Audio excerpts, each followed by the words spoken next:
Bienvenue sur AfriBusiness TV. Lors de son séjour d'affaires à Dubaï, le promoteur du Salon international de l'innovation de l'industrie du BTP en Afrique a partagé sa vision avec nous.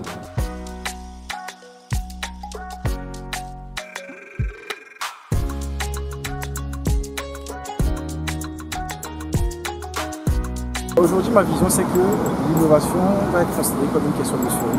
Alors, quand je parle d'innovation, c'est vraiment dans le secteur du BTP, dans le secteur de l'immobilier. Nous devons penser différemment la façon dont nous concevons nos projets. Fabrice Yangani, c'est un ingénieur de formation en génie civil qui aujourd'hui est spécialisé dans tout ce qui est domaine du BIM. Le BIM, c'est quoi? Le BIM, c'est un acronyme anglais qui veut dire Building Information Model. Alors le BIM, c'est, comme je le disais tout à l'heure, c'est juste une méthode de travail qui vise à optimiser les phases de conception et de construction. Alors, le but, c'est de permettre à tous les acteurs d'un projet dans le secteur du BTP de façon générale de travailler de façon collaborative et à partir d'une maquette 3D, c'est-à-dire qu'on aura un visuel 3D qui va permettre à l'ensemble des acteurs de travailler de façon collaborative pour optimiser les phases de conception et de construction. Alors, on a plusieurs avantages à travailler en BIM, notamment on réduit les délais, on gagne efficacement en termes de coût global du projet, on gagne beaucoup d'argent et on gagne surtout en temps et surtout on gagne en efficacité du projet, c'est-à-dire on aura des projets qui seront mieux construits, On va construire le bâtiment avant de construire, c'est-à-dire aujourd'hui on va permettre, ce qu'on va faire c'est que on va se mettre sur le projet d'un client. Alors, on va faire travailler de façon collaborative, c'est-à-dire entre architectes et ingénieurs, de sorte à ce qu'on puisse, avant même de commencer à construire, anticiper toutes les problématiques qu'on va rencontrer en phase chantier. Donc, ce qui va permettre aux clients non seulement de pouvoir faire un gain d'argent, je vais dire une économie d'argent. Pourquoi? Parce que le fait d'anticiper ces problématiques-là, ça nous permet de résoudre les problèmes qu'on va rencontrer en phase de construction.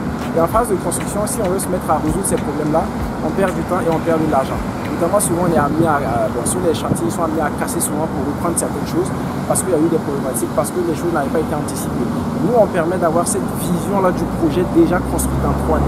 Donc, c'est-à-dire où, en fait, on peut se balader à l'intérieur du projet et on peut superposer, en fait, disons, le travail de l'architecte et celui de l'ingénieur. Et on va faire ce qu'on va appeler une détection de clash qui permet justement de ressortir toutes les problématiques qu'on va rencontrer. Donc derrière, il y a beaucoup d'avantages.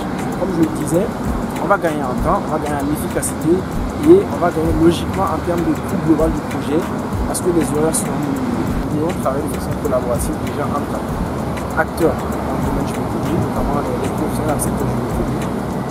Ensuite, nous devrions surtout penser projet futuriste. Alors quand on sort un petit peu à l'extérieur, on voit un petit peu ce qui se fait. On a certains pays qui se sont métamorphosés, je dirais, en une vingtaine d'années. Et voilà, on devrait peut-être prendre exemple sur ces pays-là. Parce que quoi qu'on le dise, c'est très faisable. On peut changer beaucoup de choses. C'est juste qu'il faut associer la recherche à l'innovation. Jeune et ambitieux, l'Afrique a besoin d'une jeunesse décidée à conquérir le monde et à contribuer au développement du continent. Nous souhaitons un très bon vent à FASOBIM et au Salon international de l'innovation de l'industrie du BTP en Afrique. Merci à vous de nous avoir suivis et à très bientôt pour un autre numéro. D'ici là, portez-vous bien. Bye bye.